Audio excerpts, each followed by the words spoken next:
Assalamu alaikum урматтуу Москва шаарына биздин экендесиздер. Саламатсыздарбы? Денсаулыктарыңыздар жакшы, аман эсен иштеп атасыздарбы?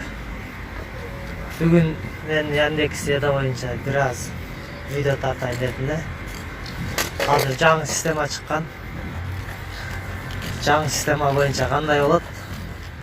Мурдагы рейтингтерге салыштырмалуу канча төлөйт, иштесе болобу, болбойбу? Канчалык аралыктарга берип атат заказдарды. Ошолорду бир салыштырып видео тартып көрсөтөйүн дегем. Азыр метро Кузьминкадабыз. Сиздерге эсли Яндекс'de кызыктуу болуп аткан болсо, заказды акырына чейин көрүңүздөр видеону. Сарак каналга катталышты ниеттенип туруңуздар. Если видео жакшы тартылбай калса, качество боюнча капа болбойсуздар. Бул биринчи видео. Балким жакшы тартылбай калат. Азырда менде видео камера жок, болгон бир телефон. Бул менен заказда калышым керек, видео да тартышым керек. Навигатор картаны да көрүшүм керек. Ошон үчүн видео жакшы болбой калышы мүмкүн. Ташташиктер да турат бул жерде. Кузьминкада. Бардыгы стартта велосипедтери менен. Андан эсе видеону көрүп туруңуздар. Биз заказ кандай болушун бардыгын көрсөтүшкө аракет кыламыз.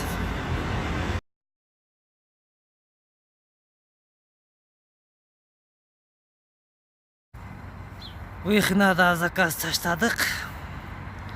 Азыр Новогирега берди. Уйхнадан Новогирега барыш керек. Кеттик андан Новогиреганы көздөп. Заказ алыс жактардан берип атат. Азыр көрөбүз өзүбүздөр дагы кандай кылат, кандай заказдарды берет. Кечке чейин байкайбыз. Кузьминкадан Уйхнага чейин 5 километр боло берди, ровно 1 саат пешком. Мен метро менен келдим. Метро менен жакын эле болот, бирок баары бир пешком дастап болгондон кийин 5 километр деген алыс аябай. Азыр анан Новогирегадан Уйхнадан Новогирега чейин дагы заказ берип, Новогирега барабыз. Ал жерде эле бир жакын жер эмес экен. 3 километрди ушундай берди. Азага барабыз. Андан дальше дагы кайсыл жактарга берет дагы көрөбүз.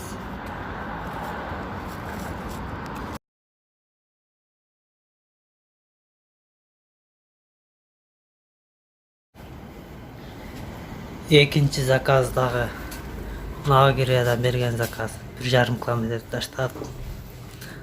Азыр кайра эле ошол домго барам. Азыркы өзүңүздөр көргөн экрандан көргөн адреске. Экинчи заказ дагы кайра ошол жерге берди. То есть үчүнчү заказ. Биринчи заказ Уйхнадан болду, экинчини Уйхнадан Новогирега келип алып ошол жерге таштап. Азыр кайра ошол домго экинчи подъездге, соседний подъездге кеттим. Пакетте упаковка алдык, өзүңүздөр көргөндөй. Кичинекей эле пакет болот, эч кандай оор жүк жок.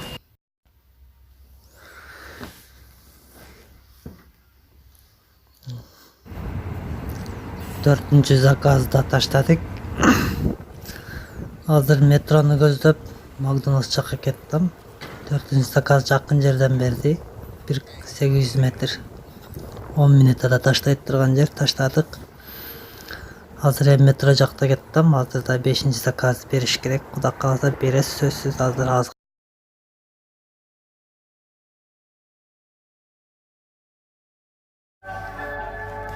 Бешинчи заказ таштадык. Чеги тизрулет. Нормально. Дагы саат боло элек, дагы 10 мүнөт бар. 10 мүнөт ичинде дагы заказ берип коет го дейм.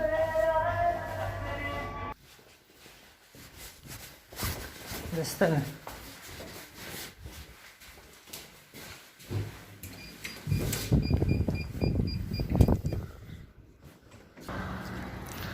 Заказ да бүттү, кудай кааласа. 5 заказ кылдым 4 саатта. Мурдакыга салыштырмалуу мурда биринчи грейд менен 5 заказыңа 500, 4 саатыңа 125тен 500 1000 рул иштешим керек эле. Азыркы заказ система боюнча ар бир ресторанга клиентке кечикпей келсең 55тен төлөйт. Ошондо 5 заказга 5 жолу келдим, 55тен клиенттерге кел, ошо менен 550 төлөйт буга. Анан калганын километрине гана эсептейт. Ар 1 километрине 25 рулден төлөйт, проездной катары. Ошондо биз канча километр жүрдүк, общий. Ошо общий километрге карап эсептеп коет.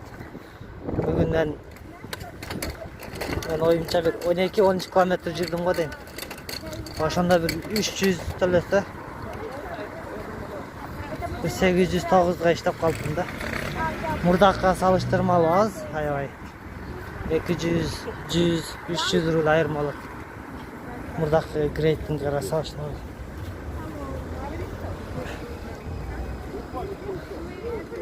Ошо жаз келди. Көптөн күткөн.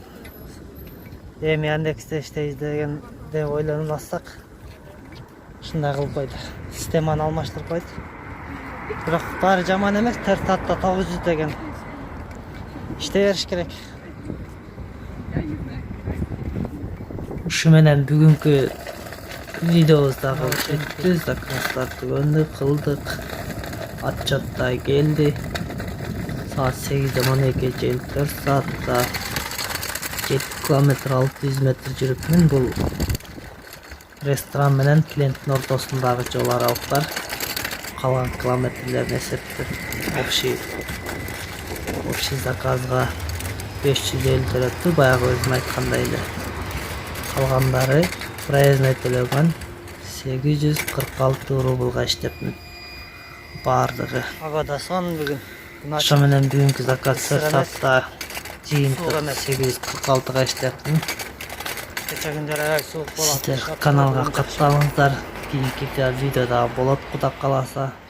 Класс басып видеону таркатып коюңуз.